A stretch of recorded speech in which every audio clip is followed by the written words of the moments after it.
welcome all. We get set for the start of the Maverick Cup race at Spa. I'm gonna watch along with you guys again this week.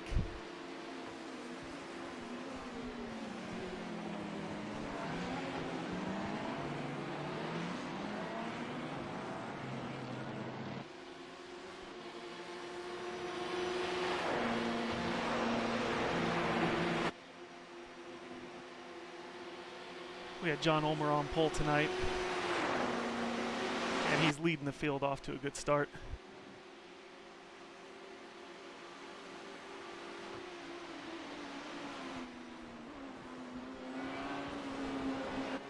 He streams most of his races. If you're interested, you could check out at the bottom of our YouTube page. We have a link to his YouTube page where you can browse all his iRacing videos that he streams live.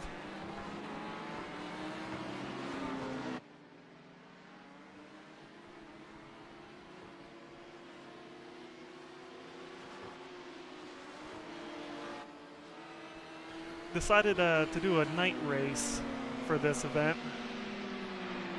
I think it's been about 2, maybe 3 years since we had a night race here. I think we visited this track, this is our 9th visit in the league to the track, and this would be our 3rd time to race it at night. And I thought it'd be fun in these cars. I maybe should have tested it before. It was fun, but I guess I forgot how dark it really was around here. Not like racing someplace like Daytona at night.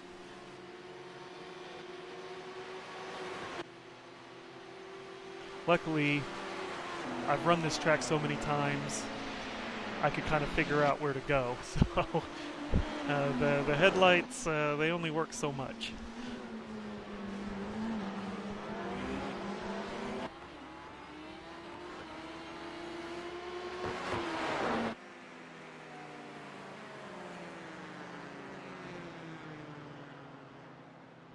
You'll quickly be able to tell the difference here at night between the GT and P1 cars based on those headlights. The GTs get yellow headlights, the prototypes get white headlights. There's that Larry running wide there through the bus stop, and that means Greg's going to go to P1.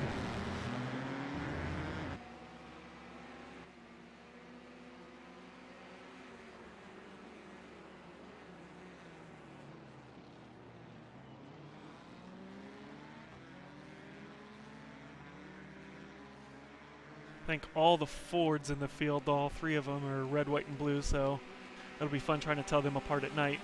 And then Greg in his yellow Ferrari.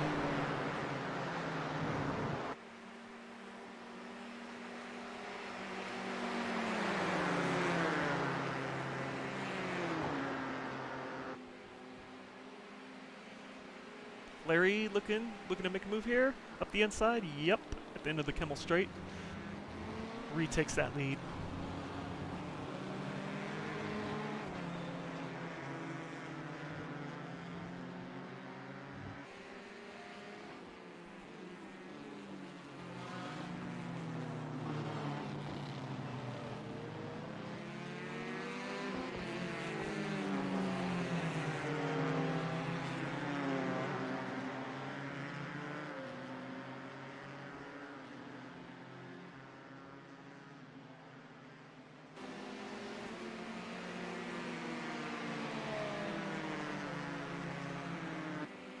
So at the beginning of this race, Larry had a 13-point lead over Leif Peterson, who is not in the race tonight.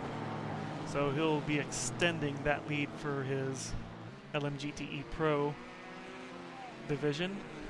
He's actually only 2 points ahead of Chris Thorman overall. Chris leading the gentleman division. With Greg's actually 3rd overall and 2nd in that gentleman division, just 4 points behind Chris.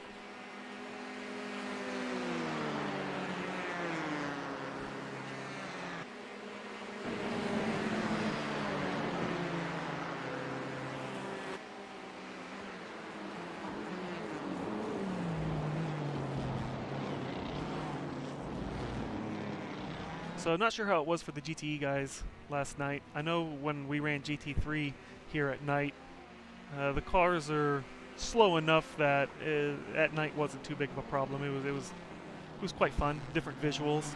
maybe a little better frame rates because it's not drawing all that background stuff that you can't see. I know in the P1 though, the turns come up so quick. Again, it's lucky that this is a popular track that gets run quite often. Hey, here's a view at the front of Daniel's P1.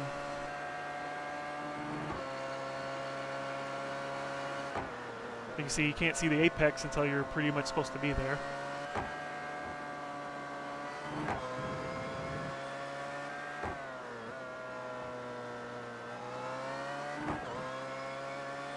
And a 17 incident limit.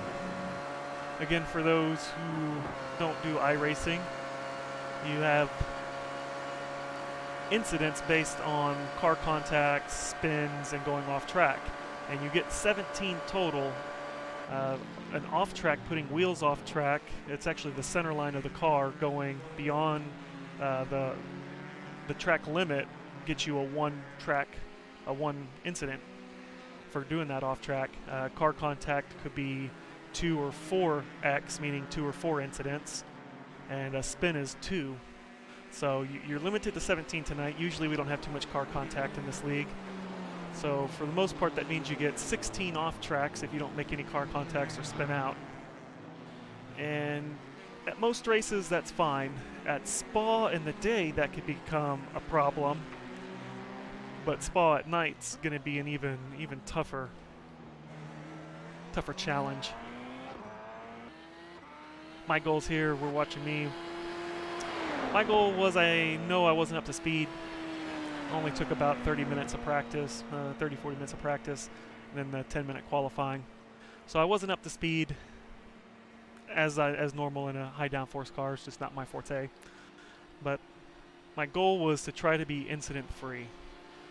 I wanted those 5 bonus points, and I was hoping to pick off anyone who might crash out or disqualify.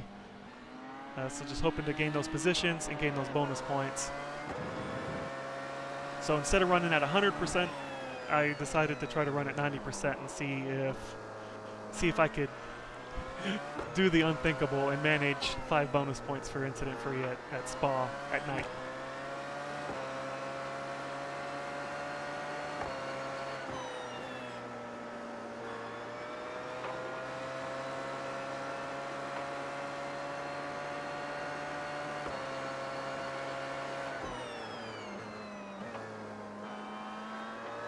For the hybrid system, Spa wasn't quite as bad as Road America, where Road America, there weren't enough zones to recharge the battery. Here at Spa, for the most part, I could keep a charge in the battery, but I couldn't use all the boost every lap. If you used all the boost available to you for a whole lap, that would put you behind on the next lap. You would end up not having charge in areas where you would need it. So to those P1 drivers who can figure out a way to trail brake and recharge their batteries to keep full charges and keep, maybe not a full charge, but keep enough charge that they could use their entire allotment of energy every lap, congrats to them, because that's really difficult to do, and I wasn't anywhere close. I think I was around 70% every lap of my allotted hybrid system boost.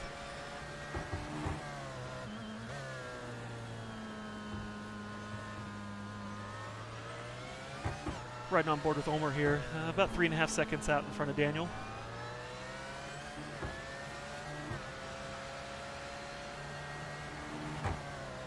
He's usually pretty good in these high downforce cars.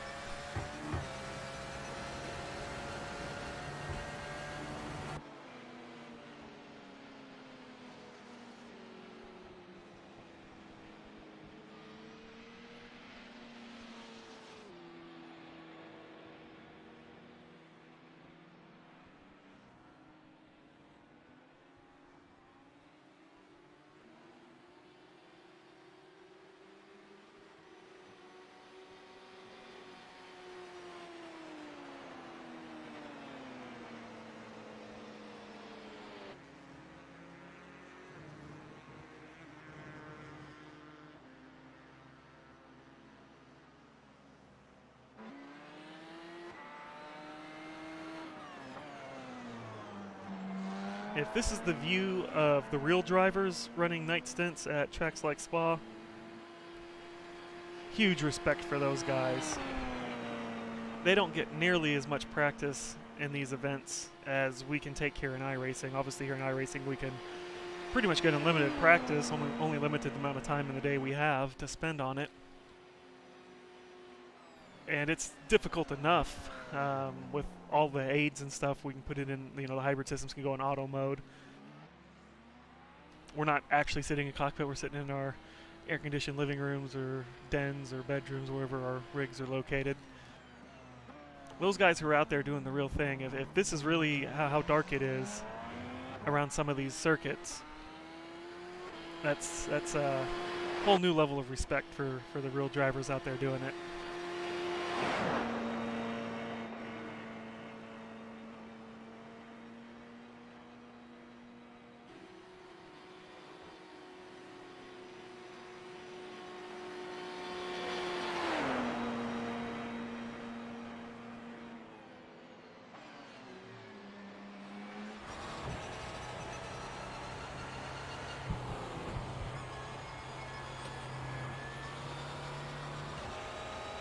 On board Burke's Audi.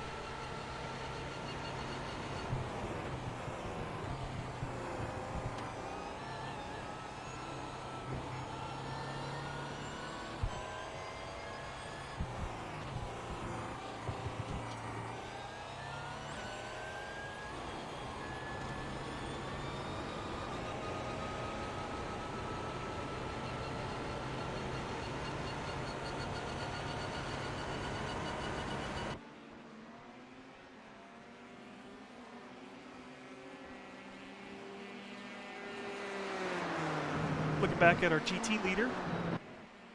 Larry, about a 2-second lead over the Ferrari of Greg.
P1 starting to catch the, well, they already caught some of the GT cars, but catching up to the tail end of the two GT leaders here.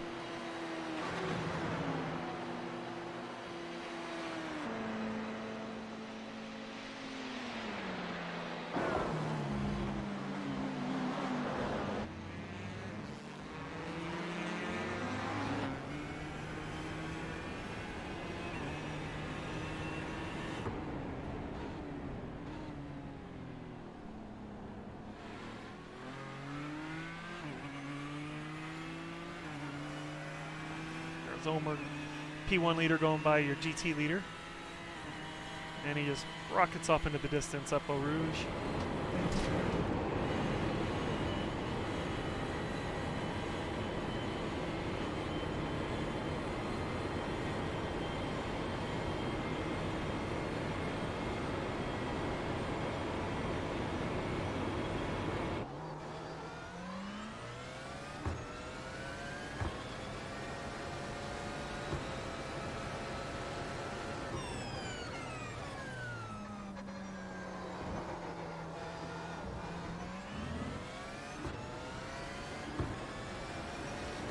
I believe at this point in the race house still incident free.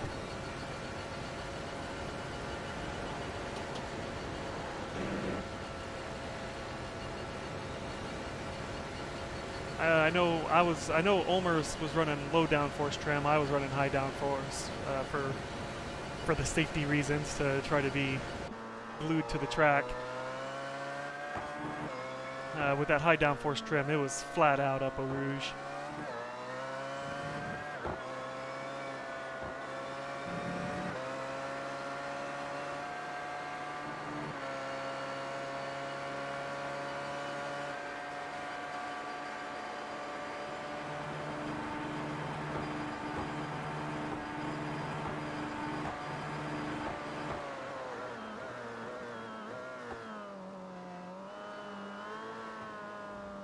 Sounded like he was maxed out there, and I wonder if he was maxed out in 7th gear there. That's incredible.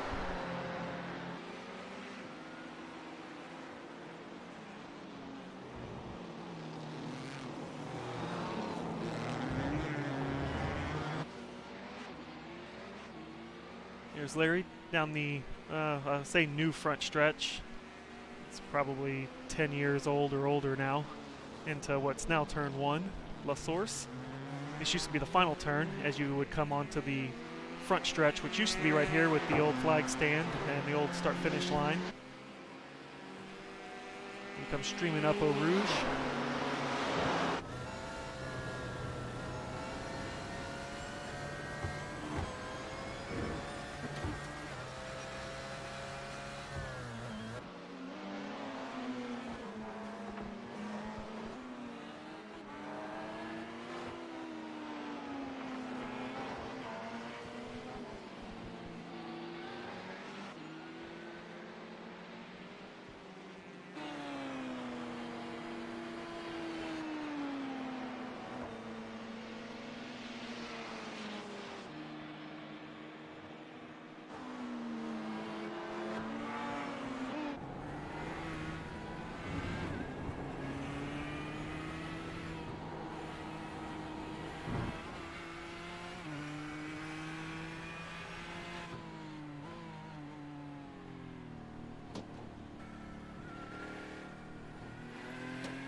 After they top out here at the top of Eau Rouge, you come down the Kimmel Straight.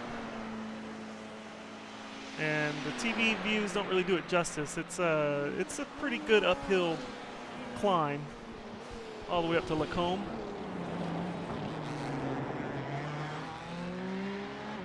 And the race director wants to show us the GT battle. Looks like Greg's lowered it to almost a second behind Larry now.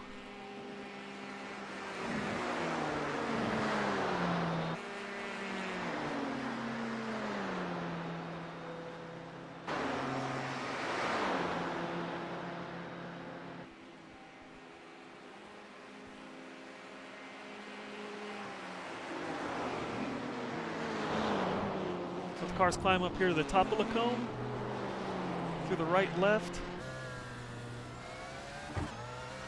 And now we're back on board with our P1 leader, Ulmer.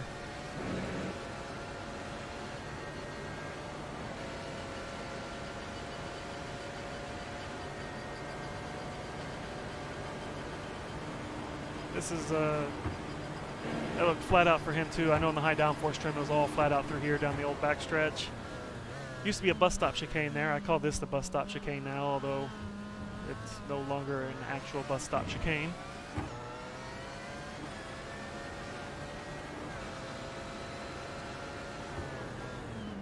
Used to be when I was a kid and a teenager watching the races at Spa, you'd come down that back stretch and they would go through the bus stop chicane named because there was an actual bus stop there, and you went around it.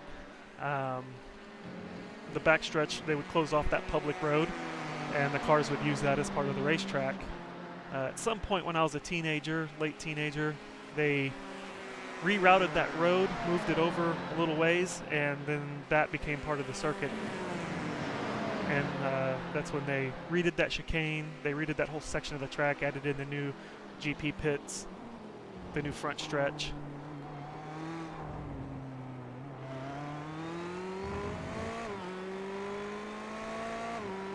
Used to be you would come off that public road and join up over here at La Source, and this would be the final turn.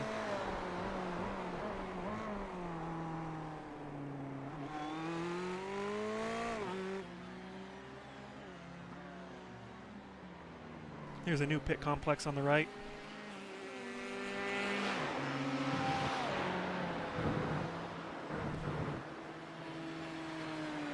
Well, again, I say new.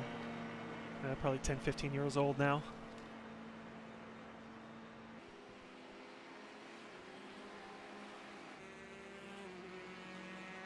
There's your old pit complex on the left.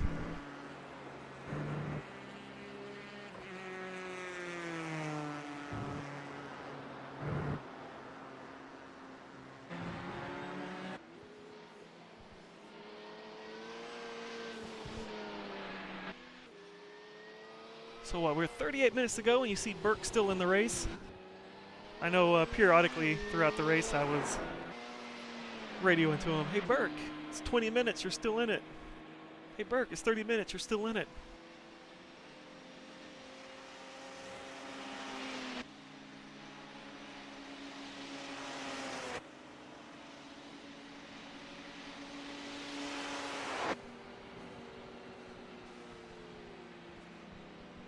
Eventually he'd tell me, shut up, Alan. And I was like, hey, just reminding you, I'm still back here waiting for you to give me that position whenever you're ready.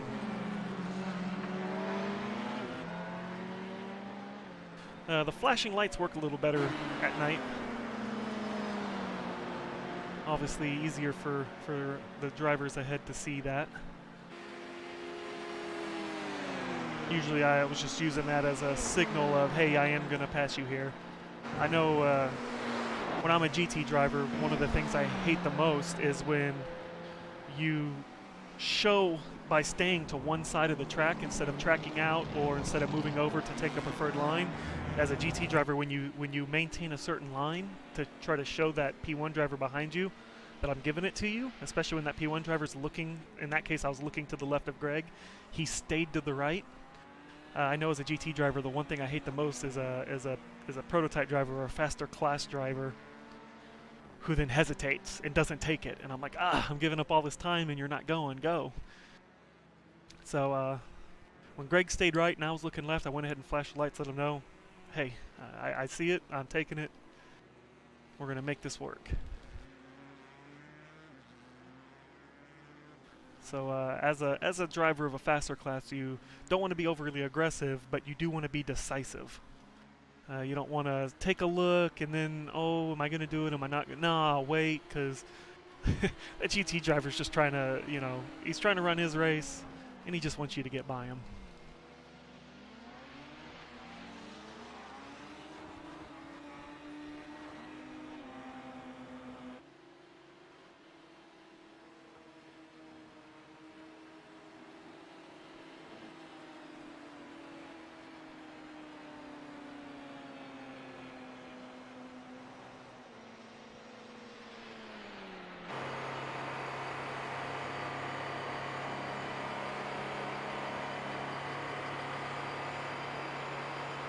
If we stay on board or stay here with Paul after the right left here at Lacombe, they make a right turn and then they start right here, start coming back down the hill. This will head down to turn 10 in Brussels as they continue downhill. And it'd be really cool if it stays on board after he makes the left up here at the no-name turn.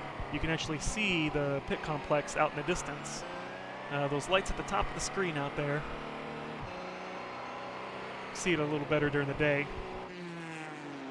Gives you an appreciation for the distance and the size of this track, just how far away you are. and just how big that hill is that you climb going up Kemmel.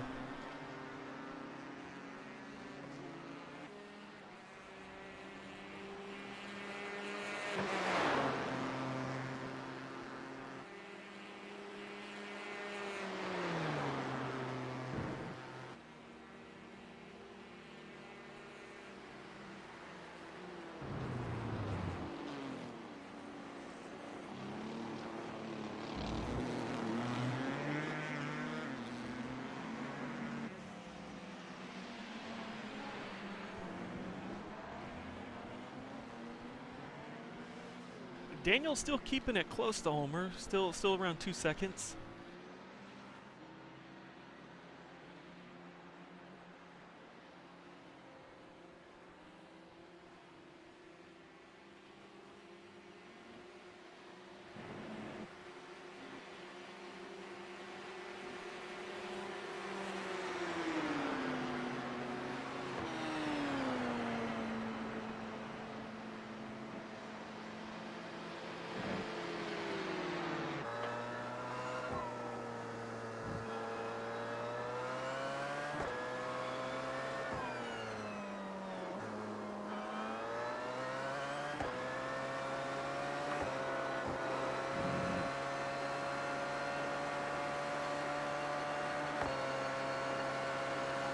I think at this point in the race, I accumulated an incident. It was a dumb incident. Just barely going off track a little bit. And then I was a little upset with myself and got a second one just kind of, I don't know, out of spite for myself for doing it. Woo, hold on to it. Sliding through the chicane. So I picked up a second one just because I was upset. But now at this point with 2 incidents, there's still 2 bonus points available if you can finish with 3 or fewer. So kind of gather myself back up and okay, let's try for those 2 bonus points still.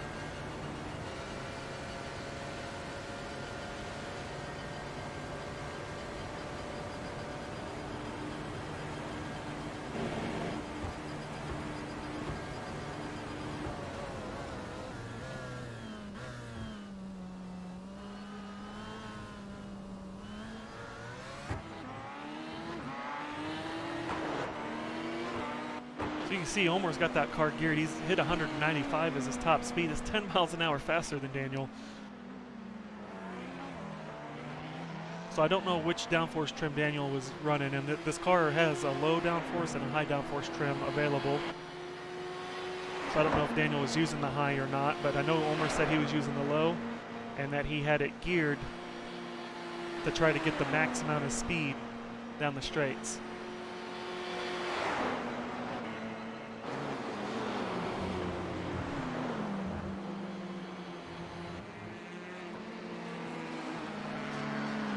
Greg still about a second, a little over a second back from Larry. So they got the Omer coming back by him.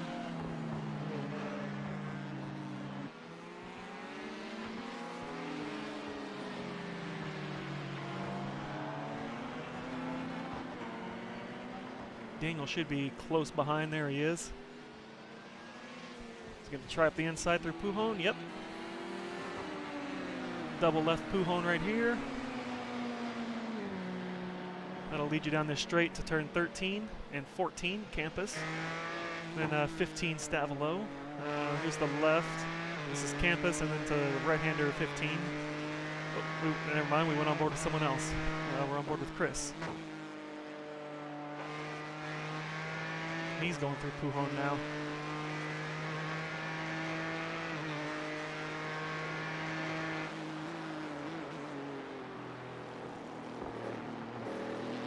Here's the right, the left at Campus. And then the right at Stavelo.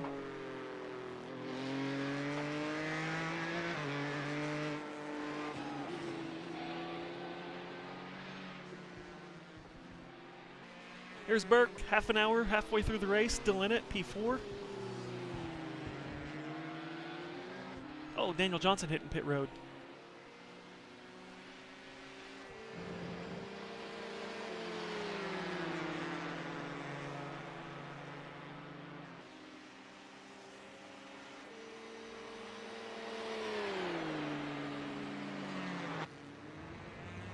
We are using the GP pits tonight, which obviously means we're utilizing the new front stretch.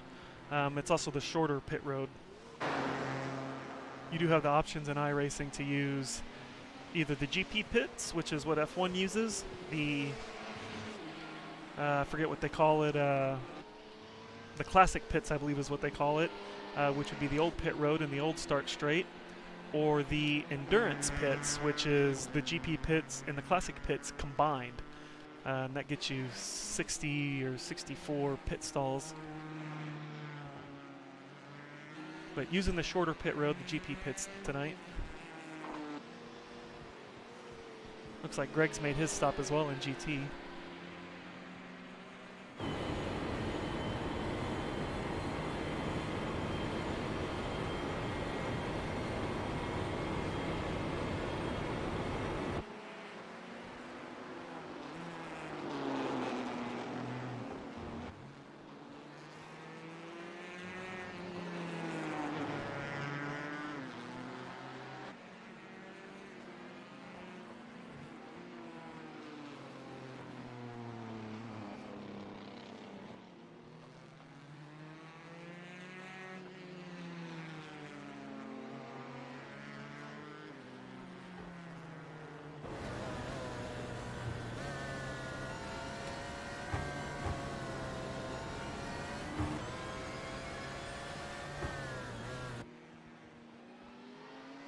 And there's Paul making his pit stop now.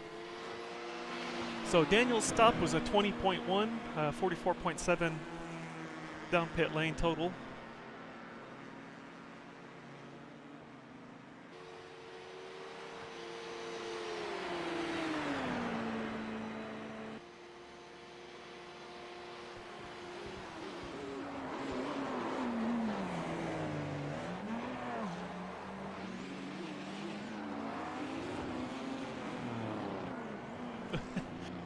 Trying to find the entrance to pit road there.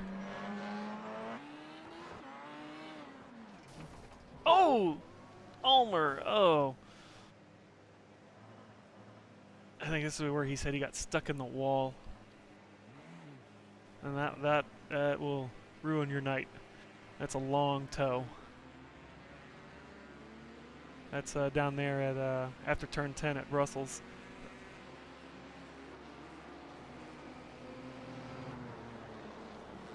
So homeward tows, and that's going to be a long tow. That'll end his night. And here I come into pit road, making my stop. Oh, woo! Hold on to it. I locked up the brakes and was trying to come down pit road as quick as I could. Locked up the brakes, started sliding sideways. I did save it. I didn't hit anything, but then I got a 15-second hold for speeding in the pits because I had to release the brakes to try to save the car so I didn't get slowed down like I had planned on.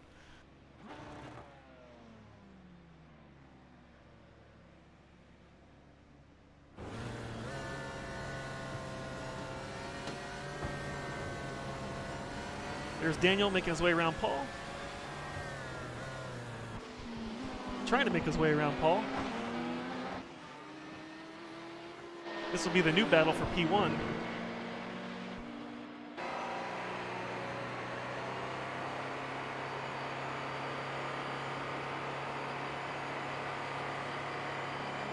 Never tell me the odds.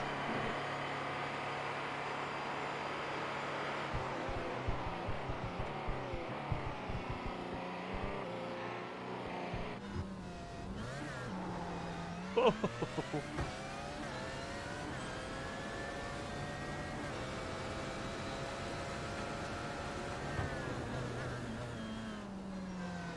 Larry's making his pit stop in GT.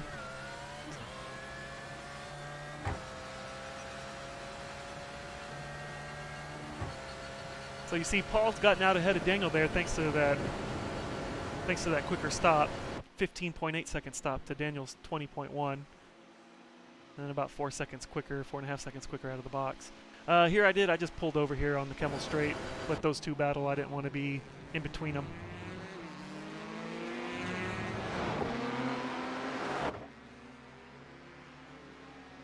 So here's Greg catching up to John. John has not made a stop yet.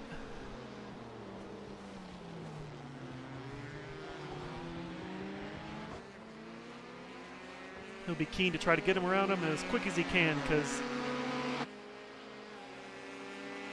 now him and Larry both made stops. And Larry's was quite a bit quicker. Larry was a 12.8 second stop.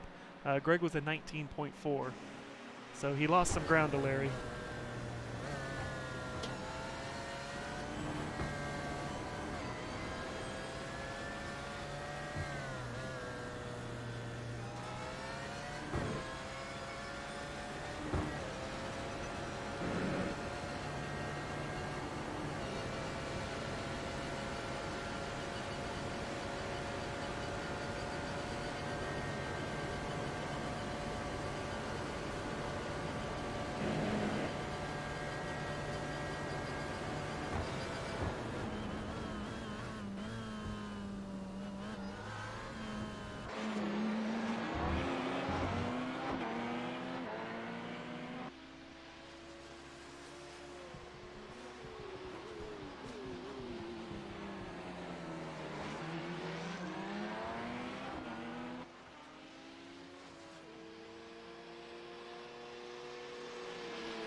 Oh, there's your leader, Chris. Oh, I didn't see, but he was backing up across the track. Oh, Daniel sliding around there.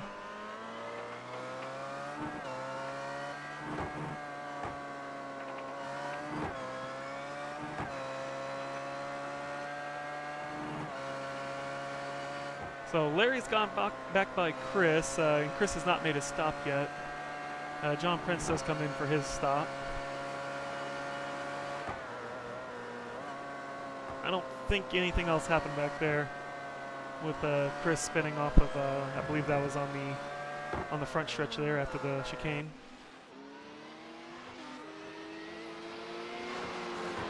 Daniel's caught right back up to the back of Paul here, though. As they come around, this was his Blanchimont, coming around to the back stretch.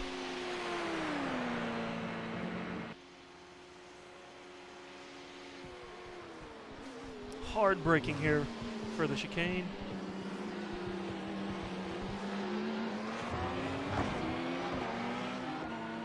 And here's a passing zone into Stavelo. La Source.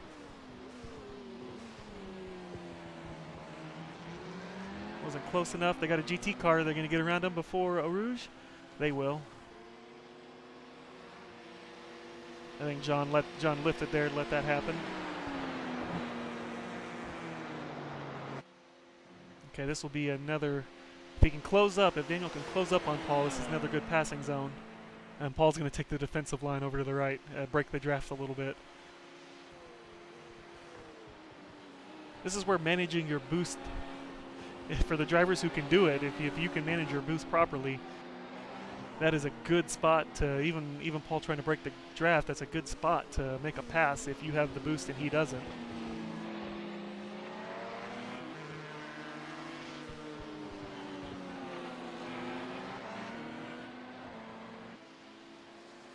Coming back down the hill to Pouhon.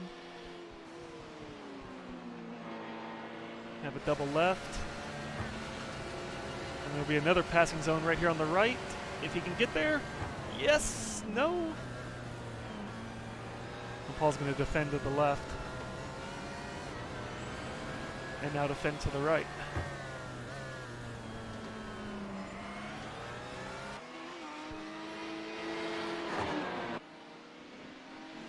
Oh no. You got to be careful when you run wide there on those strips, and then they have that fake AstroTurf that can get a little slick. Not as much grip there.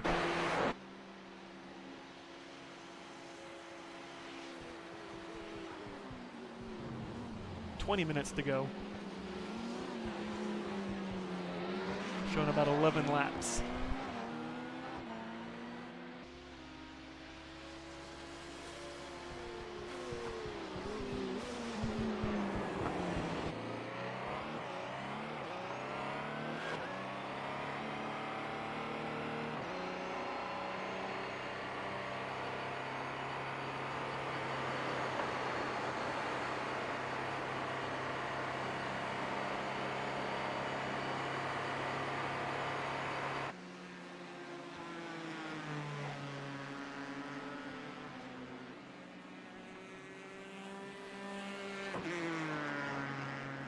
And John Prince is making a second stop. I believe he said in TeamSpeak he had problems with the refueling. They didn't put enough fuel in the car on the first stop. He believes maybe it got the fuel got unchecked, meaning they quit putting fuel in the car and released them. So he had to come in for a second one. And we're watching Chris here. Chris has yet to make a stop. That should be coming up here pretty quick.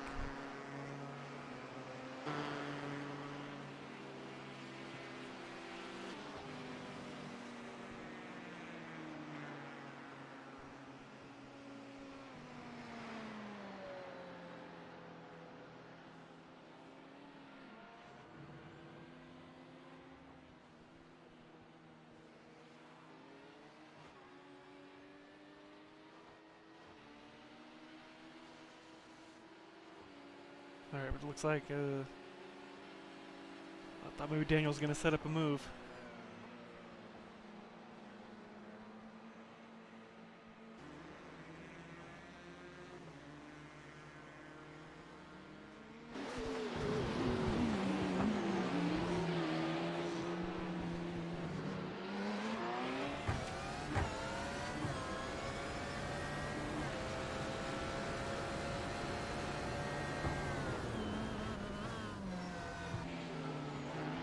Oh, Paul runs wide.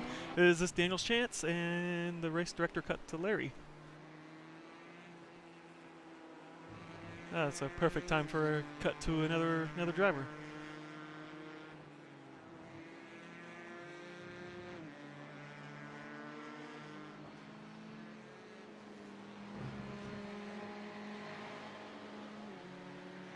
After watching those P1s, it almost feels like the GT cars are just crawling through the circuit here with this shot.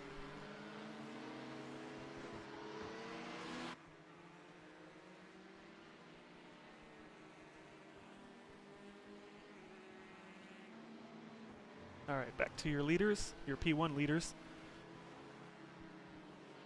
Paul's still out front.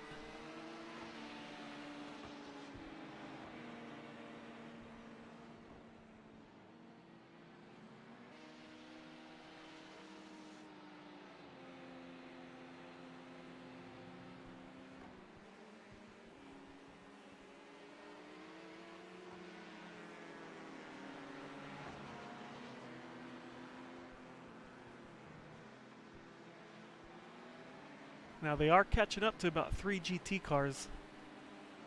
The GT cars aren't in a group though, they are spread out, but these two are going to have to start dealing with just a little bit of GT traffic.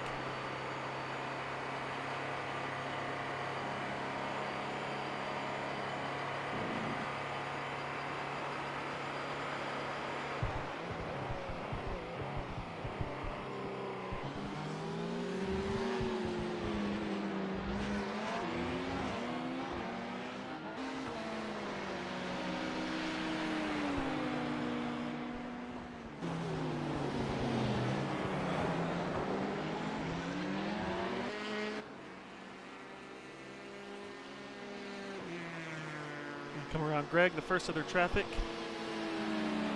Greg lets them on by, stays to the right. See if they can get John Prince here up the Kimmel Straight. Larry's already through Lacombe. He'll be the next one after JP. And they do not get past JP here up the straight.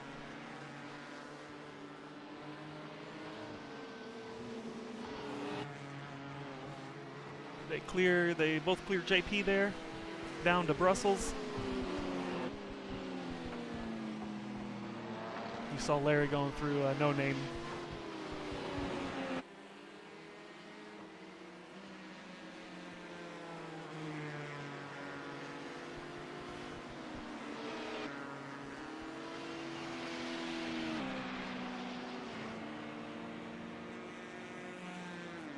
Oh, getting dicey. These two are running such similar lap times.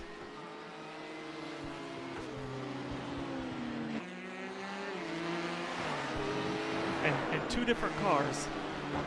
Paul's in the Audi, Daniel in the Porsche. The Toyota liveried Porsche.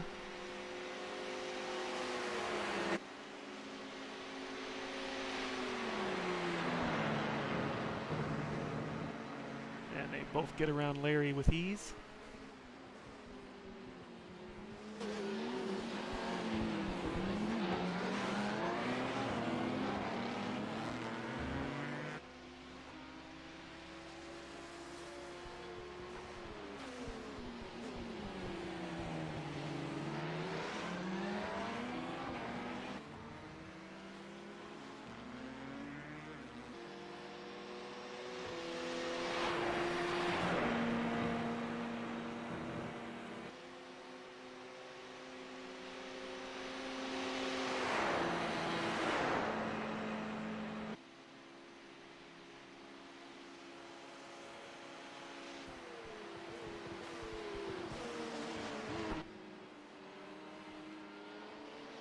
Back behind that GT battle, Larry's got a very good gap to Greg in second.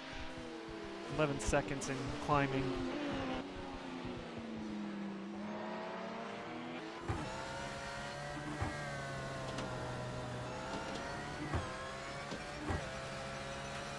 And here we are, 13 minutes left in the race, and Burke still running P3.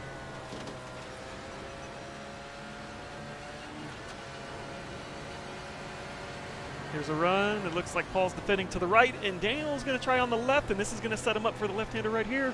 Can he make it stick? Oh, not quite. Oh, Paul runs wide. Paul runs wide, and there goes Daniel into the lead.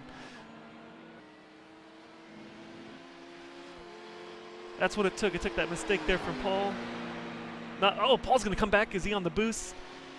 Come right back around the outside of Daniel. Oh, man.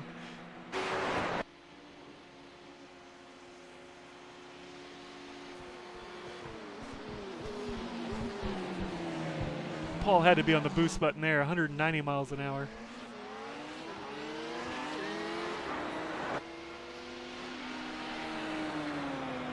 "12 minutes to go.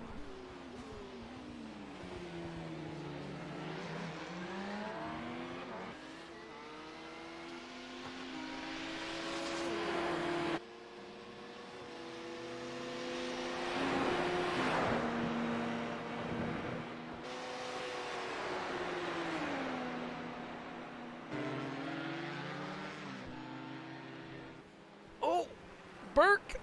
Oh, is he? Oh.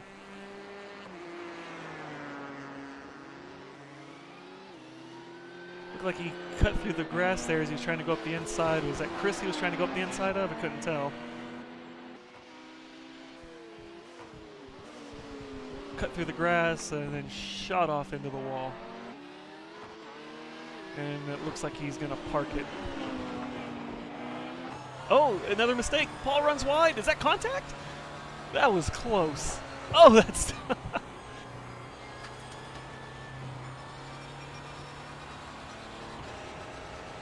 Daniel back into P1. I don't know if there maybe would have just a little bit of rub in there.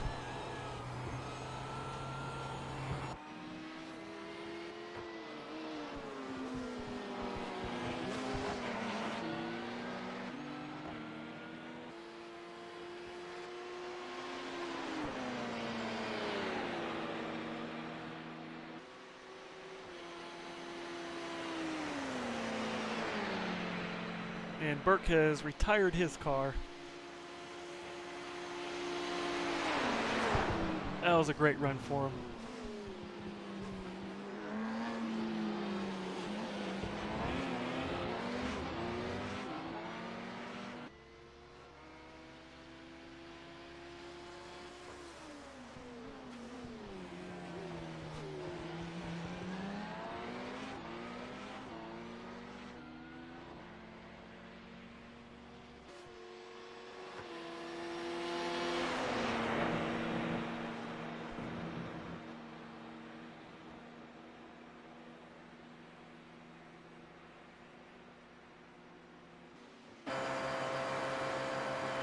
back around the outside. And once again, he's got to be on that boost. He must be managing it just a little better than Daniel. I'm not sure if Daniel's in auto mode, but oh! And that's what happens when you use it all. You see Paul pretty much probably I'm assuming, used all his boost, and then he didn't have it on acceleration there where Daniel did, and he just caught Daniel out a little bit there, I think, because Paul didn't have the pull off the turn. But you can use that to your advantage. If you see that guy using that boost as he comes by you, you can kind of assume maybe he won't have it coming off the turn, and if you can set it up, you can maybe try to retake him. Daniel going to try around the outside.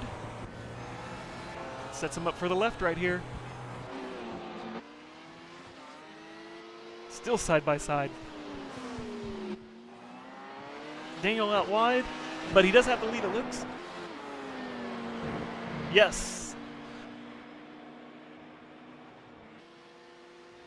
So another lead swap here, but here comes Paul back around. I'm sure back on that boost button. 15 miles an hour faster than Daniel around there.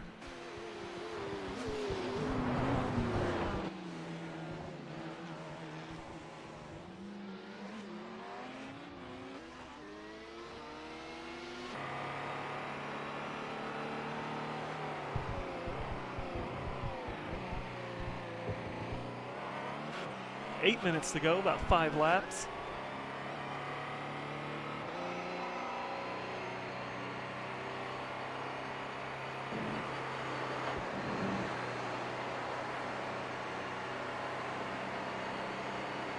About 30 seconds to the next GT car.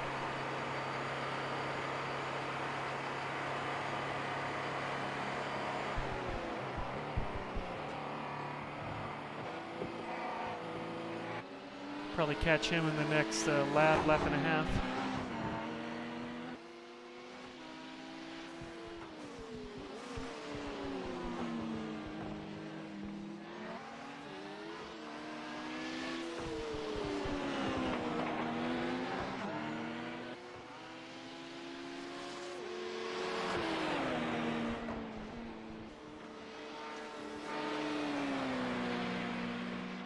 Okay, here's where Daniel set him up last time. This is the same exact spot he got him last time.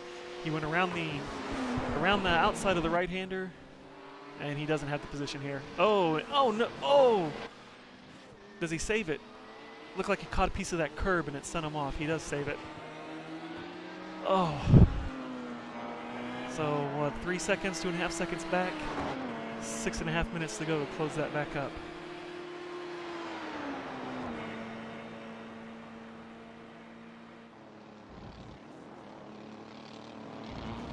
There's your P3, Chris, in the GT series, or GT class.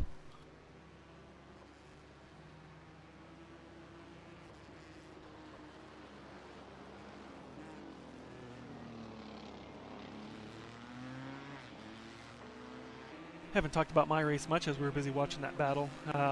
By this point in the race, I've actually climbed up to 5 or 7 incidents or something, so no more bonus points for me.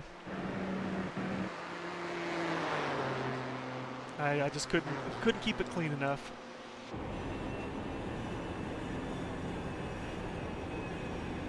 But with Ulmer and Burke retiring now, I'm just trying to bring it in P3. Looked like Chris was lifting to let Paul by there on Kemmel.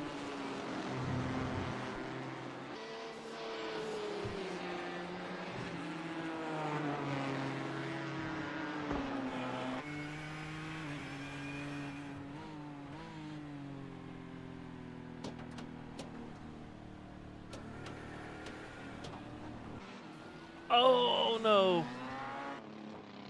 And that's going to disqualify Daniel. That's going to put him over the incident limit. It looked like Chris was... He tracked out there after Brussels and then stayed to the left. He didn't move to the right. And Daniel had expected him to move to the right and was just gassing it and just ran into the back of him.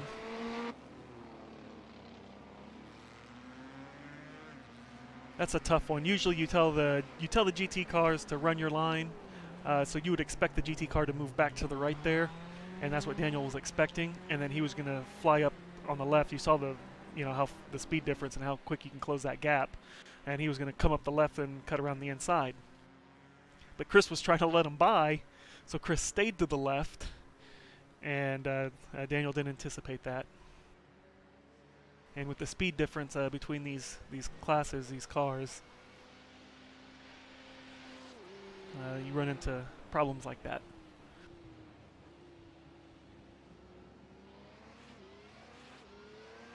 So now if Paul can keep it together, he's got a lap on me. I'll move into P2 here,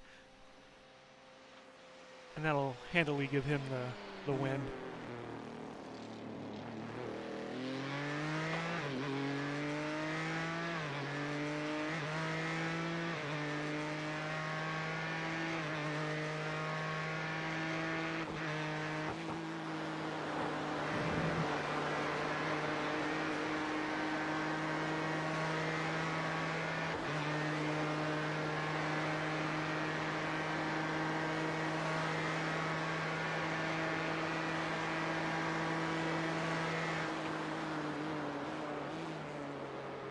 So now 3 minutes left in the race.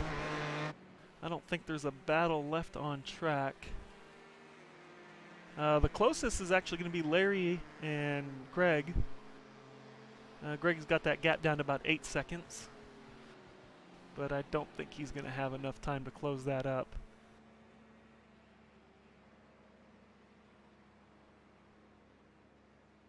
Actually, we watched Larry there. That's your GT leader. So on to the points, assuming everyone finishes where they run right now with 2.5 minutes to go. That'll give Larry a 7-point lead over Chris for the LMGTE overall. And then for the gentlemen's division, Greg will actually close that gap down to 2 points. So Chris with a 2-point lead over Greg as they run.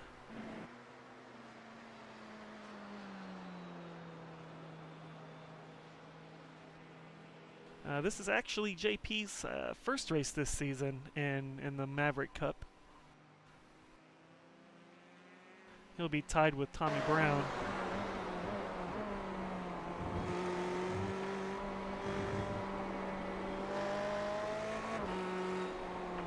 LMP1 standings as we run right now on track.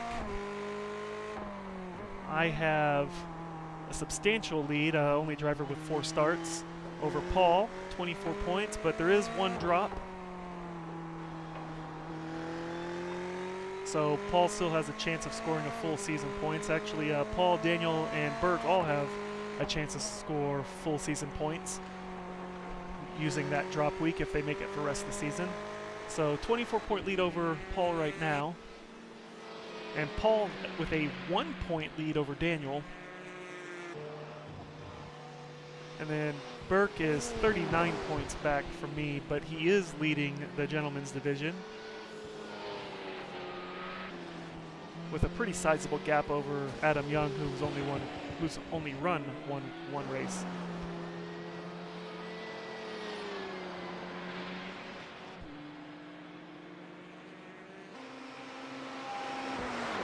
So your LMP1 standings overall top 5, myself, Paul 2nd, 3rd Daniel, 4th Scott, and 5th is Omer with 2 starts. And then overall rundown of the LMGTE is Larry 7 points ahead of Chris, 9 points ahead of Greg, and then 47 points ahead of Clint Ford in 4th, and 48 points ahead of Leif Peterson in 5th.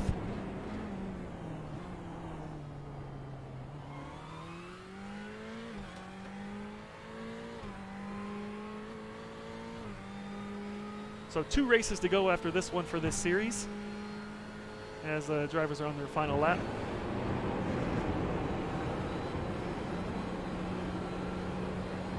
Two races to go. May 11th will be at Montreal, circuit Gilles Villeneuve. and then May 25th we'll round the season out at Road Atlanta. I think in the last broadcast last week of the GT3 series, we talked about running on a new night. I think we're looking at moving both series, I believe, is my current plan. I'm going to move both series to Wednesday night, and they'll both run weekly at that point. The Maverick Cup will run with the same cars next season. We'll run as the early race, and after the conclusion of the Maverick Cup race next season, we will start up the GT3 server. I think the timing is probably going to be a 7 p.m. to 9 p.m. Central server for the first race, and then 9 p.m. to 11 for the second race. Although I might see if I can back that up at least half an hour. I think ideally I'd like to back it all the way up to 6 to 8 and then an 8 to 10. But I don't know if that'll work. So I think we're going to shoot for a 7 to 9 and a 9 to 11. And possibly back that up half an hour, 6:30 to 8:30 and 8:30 to 10:30.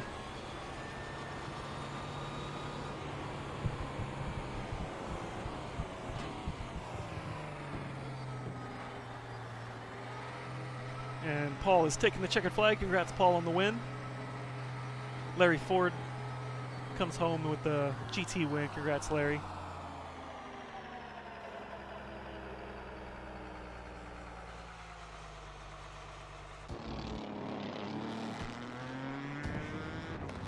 Hear the fireworks going off for him. Greg's come home P2. There's John finishing 4th.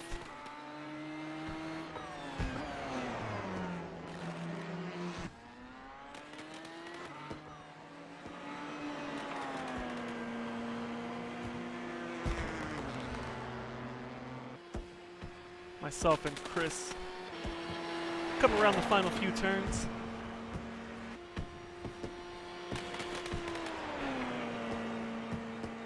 Be a P2 for myself, and Chris on the podium, P3 in GTLM.